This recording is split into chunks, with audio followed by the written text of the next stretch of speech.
হয়েছে আজকে শ্রীকৃষ্ণের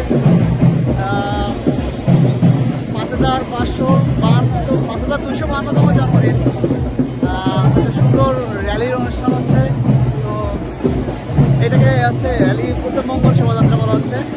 আমাদের কেন্দ্রীয় মন্দির মিরপুর 2 এর আয়োজনে আজকে আমরা এক হতে পেরেছি। প্রচণ্ড লোকজন আমরা এসেছি এখানে, লোকজন এখানে অনেক ভিড় করতেছে। অনেক সুন্দর একটা মোমেন্ট তার বাইরে, ঠিক আছে। আমি আসলেই খুবই অবাক যে এত সুন্দর একটা র্যালি।